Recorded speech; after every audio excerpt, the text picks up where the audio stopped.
Bonjour.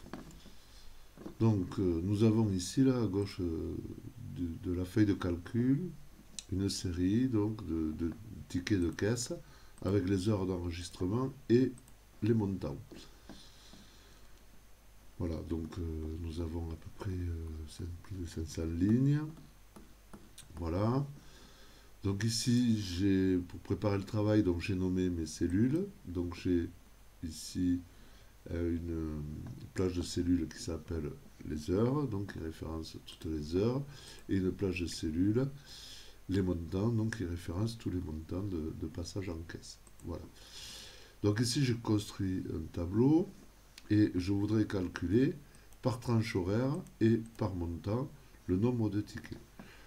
Donc les tranches horaires ici se lisaient de 9 à 10 heures, 9 heures étant exclues, 10 heures étant inclus. D'accord? De la même façon, ici on a les tranches de 0 à 25, 0 étant exclu, 25 étant inclus.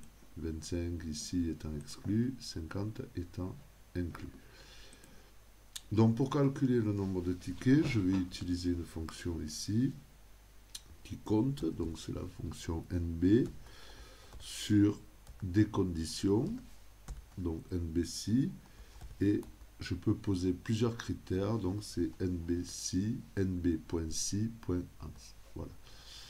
Donc on voit ici effectivement que je peux avoir avec les trois points de suspension là plusieurs critères.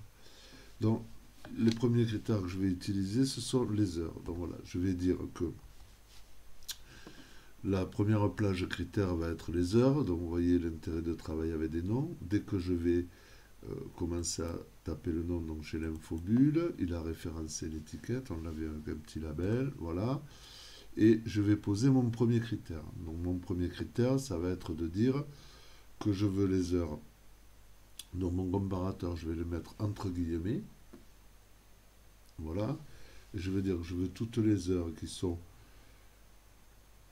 inférieures ou égales, d'accord, à ici sur la ligne, alors inférieure ou égale, pardon, je suis en train de me tromper. Je ferme les guillemets, je mets les perluettes, voilà, pour raccrocher, faire référence à la cellule, et ici je vais lui dire donc 10 heures, et j'anticipe sur la recopie, c'est-à-dire qu'avec la touche F4 ici, je vais venir bloquer la colonne, puisque mes heures ici sont en colonne, que je vais recopier aussi en ligne. Par contre, je libère la ligne, parce que quand je vais copier en colonne, je veux que les lignes, donc que les références soient relatives. Ici, donc voilà, j'ai posé ma première condition, je vais poser la seconde.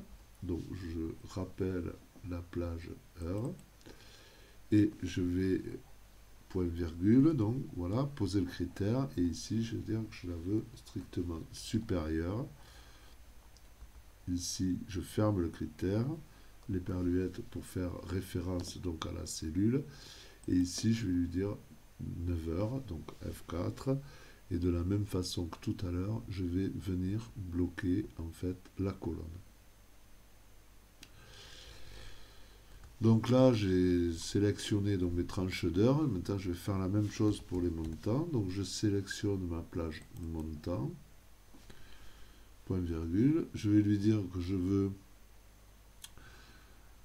les montants dont le critère sont strictement supérieurs ici et éperluette, je fais référence à la cellule. F4 pour anticiper sur la recopie et ici donc je bloque bien ma ligne. Et enfin je vais taper le dernier critère, donc toujours sur la plage de données montant, ici en vert, et je vais poser mon critère et je vais lui dire que je veux qu'il soit inférieur ou égal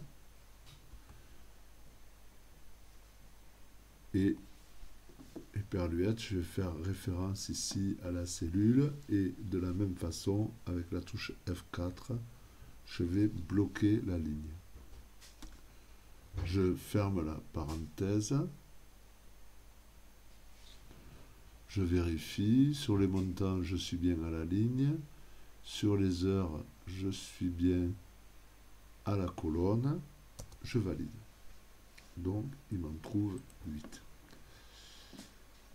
Je vais centrer ça. Voilà. Donc ici, je copie, CTRL-C, hein, ma cellule. D'accord. Et je vais venir sélectionner l'ensemble de mon tableau. Je colle. Donc voilà, donc apparemment, hein, quand je révèle les références de calcul, les références ont l'air d'être bien positionnées. Je vais quand même contrôler, donc je me place ici, peu importe. Donc je me place ici, je vais regarder ici donc le nombre total d'enregistrements que j'ai, donc peu importe sur le montant ou les heures. Donc ici je choisis le montant, voilà. Je ferme la parenthèse, je valide 528. 528, maintenant je vais regarder sur mon tableau si j'ai la même somme, pour contrôler que mon calcul soit exact. Je fais la somme de l'ensemble de mon tableau et je tombe bien sur 528. Donc a priori, le calcul est juste, à n'en pas douter. C'est terminé.